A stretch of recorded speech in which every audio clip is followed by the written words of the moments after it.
Hey, coming up, there is a local school that may have wasted, or what I would consider wasted, almost six figures, almost $100,000 to get rid of an employee. We'll get the details next. Find out if it's your kid's school. 700 WLW. Doc Thompson at 700 WLW. Someone sent me a picture of copper thieves. What copper thieves look like. I was going to put them on my blog for you to see, but they are way too graphic. They are copper thieves who attempted to steal high power lines. Yeah, they are dead. They are dead, burned to a crisp at the base of the poles where they tried to steal them. And as tragic as that is, and as graphic and horrible for their families and for them, I still think it is just thinning the herd. It's thinning the copper thief. If you are a copper thief, congratulations, you are part of the thinning of the herd. We are weeding out the stupid people. If you want the society to be smarter, then you've got to have smart people procreate. And if you weed out the dumb people, likely we will get rid of it. It's just thinning the herd. Horrible, but that's how I see it. Rich Hoffman joins me now. How are you, sir?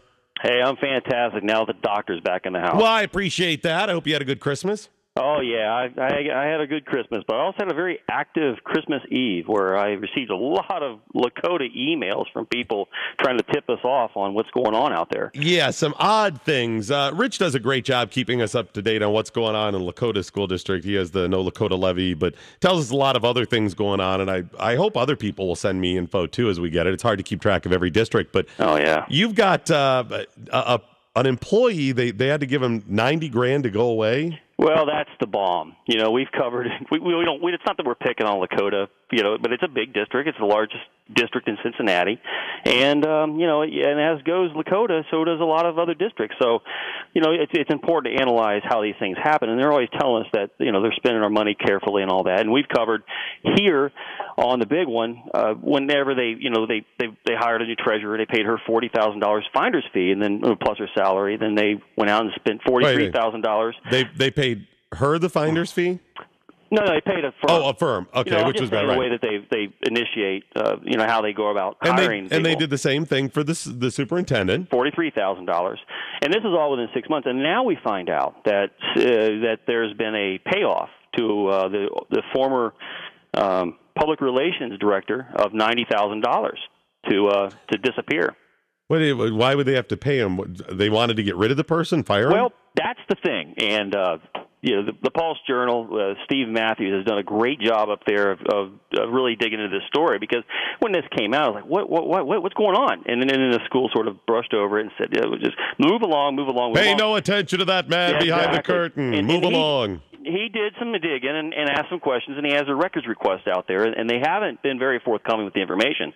What he was able to dig up was that Lakota's paying this former public relations director two payments of $44,000 each, and then $2,000 to the firm to a personal injury firm. So apparently there was some sort of neck injury involved, and there's one or two things that happened. And this is where all the Christmas Eve stuff came in, where people were telling me what really happened. We haven't heard from Lakota because apparently they don't have a PR director who can type up a press release.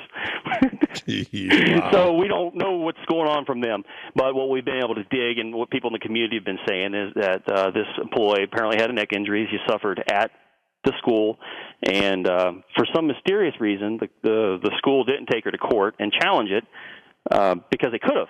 Because apparently why this lady was out with her neck injury. Now, this is a public employee. That's why it's important we talk about it. Why she was out, she was a horse trainer at a local stable, just a half mile down from where she worked. I would think that would be more physically strenuous to your neck than being a public relations person for a school district. Precisely. You could put on a neck brace and sit at your desk, and you can do the occasional press release and talk on camera when you need to. But she was working as a horse trainer while she was out for her supposed injury. And you would think that the school district would have challenged that, because if I know about it, they knew about it. But for some reason, they mysteriously decided to pay the money and get her to go away. Now, here's where Now, it's alleged that she did that. We have any proof that she worked as the horse trainer? Oh, yeah, there is proof of that. That's not alleged. She was employed as a horse trainer at a local stable. Okay. Okay. All right. But the alleged part of it is what I'm getting ready to tell you. Now, you are alone in the studio. Yeah. Right? It's just you and me talking. Just us. Right? Okay, good. Apparently, she was afraid to go up against the levy because, the levy was getting ready to go into, their campaign mode. And in September, she mysteriously came up with this injury because I guess there was some debate on how they should present this thing to the public. And I don't think the school system was too happy with the way she was approaching her job, and it sounds like there were some rifts. So that's your speculation there, that maybe there's something to it with the levy. Well, that's what people are telling me, and that's what's coming in. And until Lakota can confirm that, we can only go on speculation. But I have emails that tell me that that's what's happened. Now, there's plenty there that I would think that Lakota would have challenged this thing in court instead of just paying $90,000. Because if you add that up in a 6-month period, Lakota spent $173,000 on nothing. On nothing. Rich, here's what I want to know. I mean, we talked before about the superintendent, them paying a $43,000 to find the superintendent that was right there, that was just in Columbus, outside 70 miles away. Wow. I mean, I couldn't have found him without that. I mean, they don't do $43,000 to find a replacement host on 700 WLW. They run ads in trade magazines. Sure. People apply and they go through them. It's really simple. I mean, most of us understand what monster.com is for and stuff like that. And another $40,000 you said for the PR director or whatever. But I want to know why a school district needs a public relations director. That's my question, because you know how it goes. I mean, what do? You talk on the radio every now and then, say, yeah. And we know that's not difficult. Nope, that's right. And you give an occasional interview to the media every now and then, talk about little Sally or little Billy that won some swim meet somewhere. You put a good face for the school, but it's probably about 15 hours of work. But there's the key, though, Rich. What is their job? Is if you're a public relations director for, pick some 700 WLW, Kenwood Mall, whatever. Right. If you're the public relations director, you work for them not just to release information, but as part of their marketing. Right. You field issues, complaints, comments, and you put a good face and spin on it. That's your job. Right. Why the heck does a school district need someone to put a positive spin and face on something instead of providing facts? Well, that's the unfortunate thing here. Is the reason why they do have a PR director is because they need someone to clean up messes like this.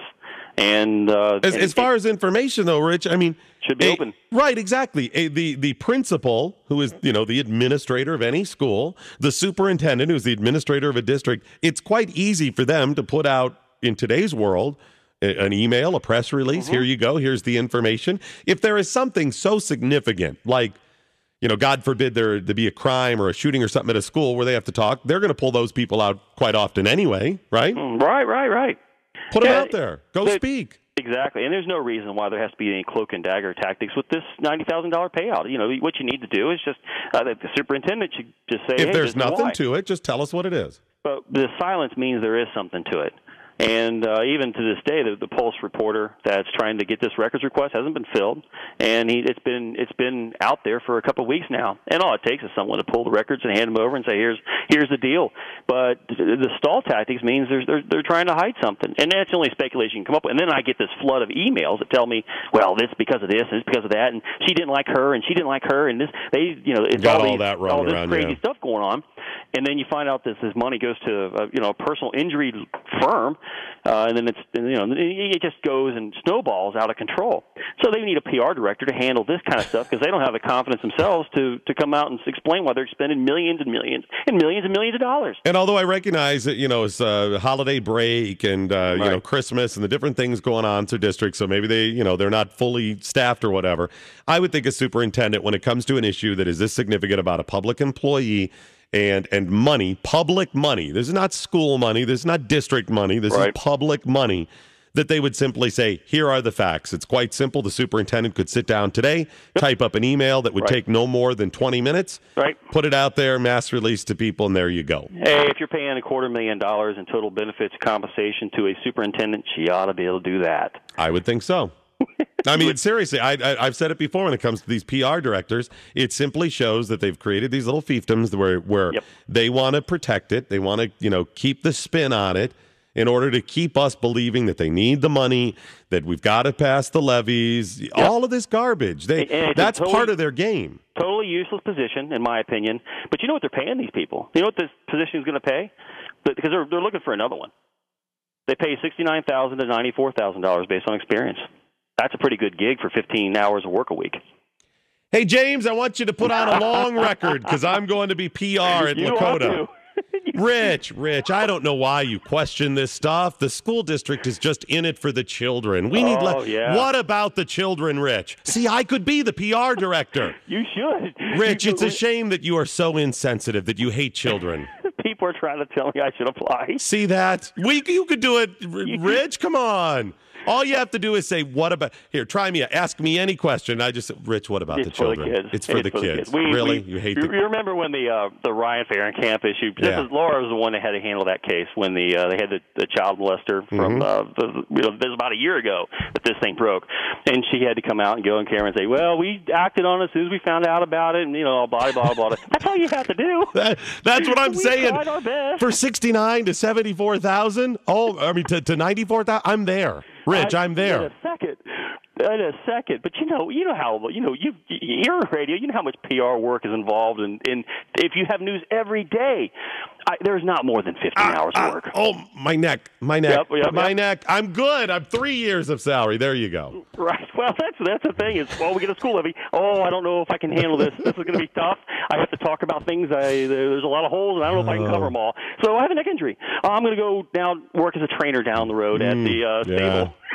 I think I got a plan, Rich. Why are we beating our head against the wall? You can't beat them, join them, right? That's what Daryl says. That's it. We're in the wrong line of business. We really are. You're if you try to make it honest, you're always on the short end, and all these people just shaking the system down, and they're raking it in. They're not worried about buying Christmas presents, that's for sure. Yeah, who are the fools? We're the fools. All right, Rich Hoffman, I appreciate the update, sir. Thank you, sir. All right. Have a good one. You too. Have a happy New Year if I don't talk to you before then. It's Doc Thompson on 700 WLW. Doc Thompson on the big one. Sandra, Lebanon, you're also on the air. How are you? Hi, Doc. How are you? I'm doing fine. What do you think about the school PR people? Am I wrong? Do they need those? No, I've been questioning this for a long time because they didn't used to have PR people, and they're always bragging about how they're excellent with distinction and all this, and so that should be self-sufficient. Yeah, you're right. If they do such a good job, you don't need to tell people about it. In fact, Sandra, how did we put a man on the moon, win 2 world wars? How did we accomplish all of these things throughout American history without PR directors at schools? Exactly. And they've been shuffling these people around for a long time. For example, there was a Western Star reporter, and she's now a PR person for one of the local districts. And that district is always going after levies. And they had a levy person at Lakota that won a levy, and so Mason hired her at a real high salary. And basically what these PR people are doing is promoting levies. So they're using our own money that they say they don't have enough of to promote levies, which should be illegal. And $90,000, Sandra? Holy moly! It's just ludicrous. I mean, I don't make anywhere near $90,000 a year here. I'd take that in a second. How many people do? Right, exactly. I mean, the average, the median salary for a person in America, I think, is high 30s. Well, and you're paying someone 3 times as much?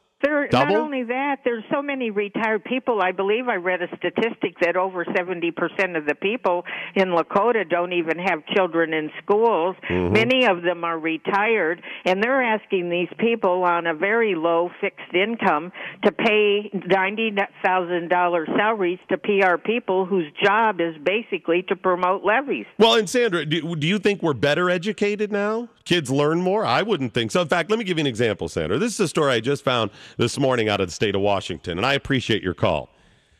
Over the last week, there were a couple of guys who police were chasing on northbound on Interstate 5 in the Pacific Northwest. Police chased them for a while. Troopers got up to about 110 miles an hour as the 2 occupants began tossing bags of what turned out to be marijuana out of the window. Police officers not only picked up the bags that they tossed out as evidence that they were in possession of drugs, but also eventually managed to pull them over. And they found in the car bags of marijuana and open individual packets marijuana sprayed all over the car. Because these knuckleheads forgot that as you throw stuff out of a window, it often blows back inside. So while they're throwing the bags of marijuana out the window, they're just blowing right back into the back seat and blowing pot all over the car. These are the types of people we're talking about in America. Would you say we're better educated now? I would think not. Doc Thompson, home of the best Bengals coverage, 700 WLW. Find out what we learned next. Minutes, let's go! All righty, that is it, ladies and gentlemen, the end of the Doc Thompson Show. But before we go, let's find out what we learned today. Brought to you by McCluskey Chevrolet. Lower prices, lower rates. We learned that when traveling at high rates of speed in an automobile and you throw stuff out the window, it often comes back inside.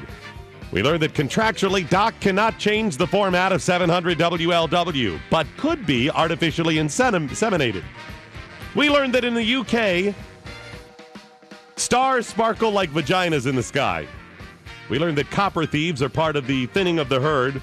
We learned that Doc's career path includes PR director of Lakota and suffering a neck injury. And finally, we learned that if you find yourself in breach of contract because of an unwed pregnancy, claim Immaculate Conception. Have yourself a great day. Good night, Steve Cannon. Wherever you are, on Young. Now, go home.